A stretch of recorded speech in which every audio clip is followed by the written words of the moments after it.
ndi wano mu biti bibiri ndi wano representinga BDS refiner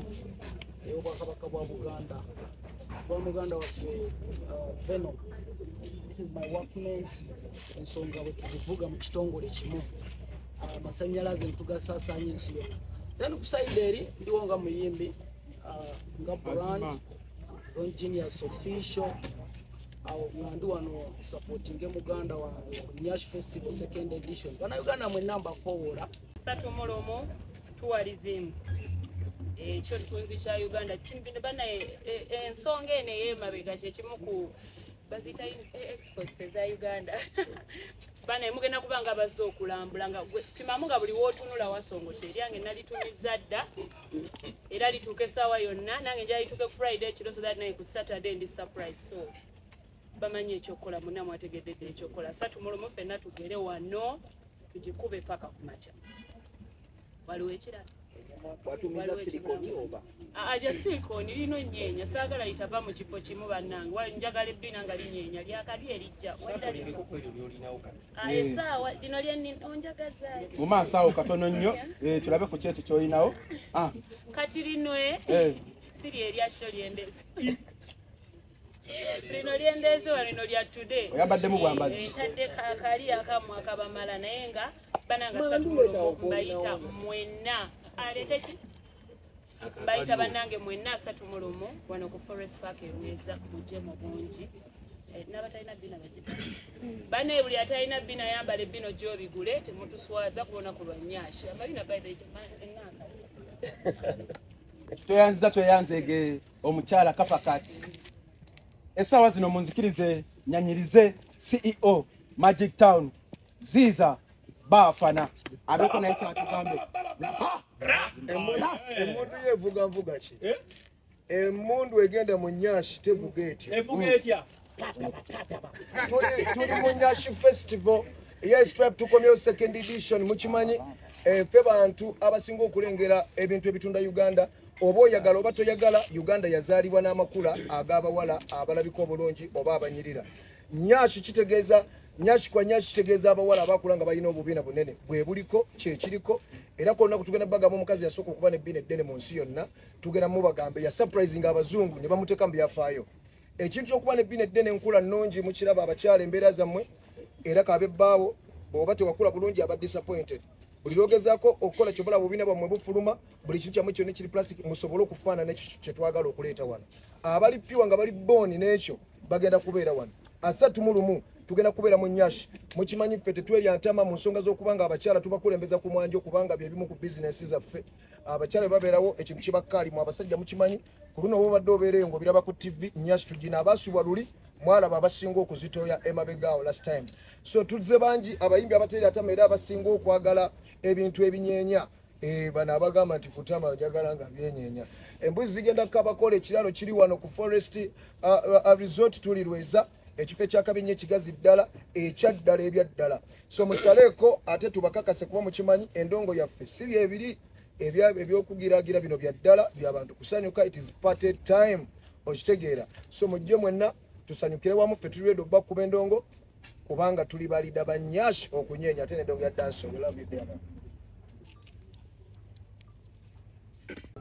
gakankana mu kibira so nyongero bwekoola ebule nebweya eno 2nd edition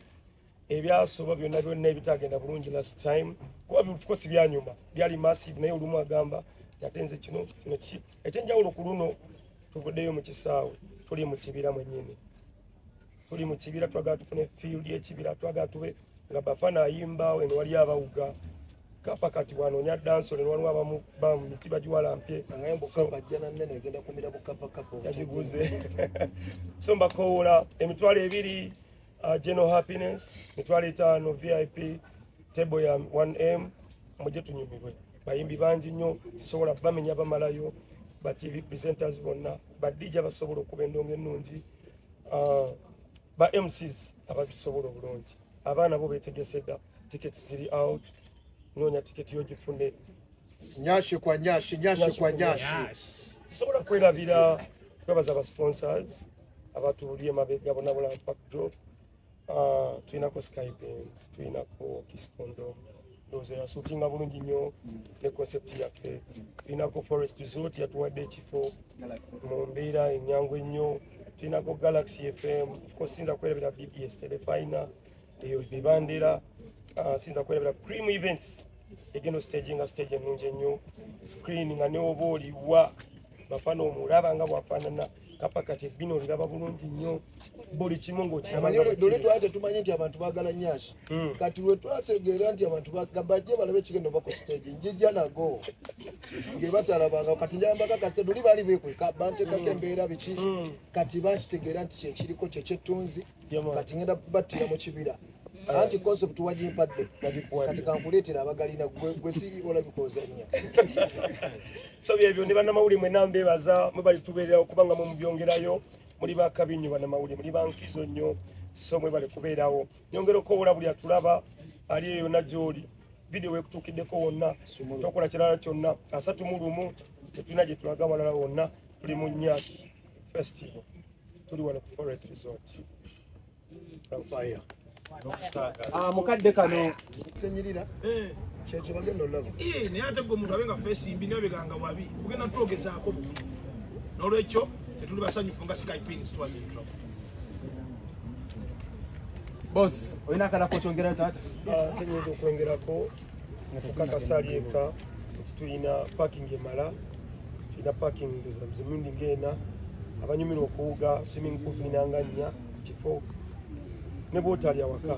ebyokulya tubirina ne bwotajja na byakusula ebyokusula wano tubimala. Abayimbi bano bebatukulembedde ziza Bafana Kapakat katugattako ba Avapis Katalian Kando Weninwaji Atumandoki Weninwaji wamulese kapa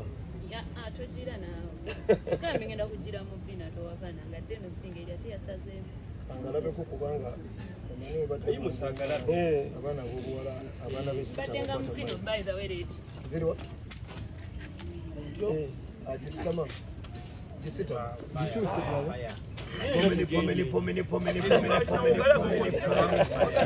wasalya wini yange byana bya site security eri tight. Twafunye abantu abalungi wala naye naye agala bana abaana you see that security tight kati olwanze nzija neyange togimanye yange ngimanyi yabikyala security tight tugenda kubeera safe fena tujja bulungi tuddayo bulungi nga sina bayitira mbayita abaana bayiseemu eggaali abaana bajja bayitemu eggaali tufune question funa ebibuuzo batatolemu empewo ya Naja Christmas Forest Resort Bweza. We are so excited again to host the season 2 of Nyash Festival. The last time it was massive, it was epic, and we expected this time to be so massive. And this is a resort that is located on Entebbe Road, just a few meters from the road. And we have the swimming pools, we have cottages, beautiful cottages. So if you can come the day before, you sleep here as you're waiting for Nyash Festival. And we have the beautiful gardens. We have the kitchen, top-notch chefs. So please, we are excited to have you here. The tickets are on ground, ordinary at 20, VIP 50, and a table at 1 AM. So we are so excited to have you here.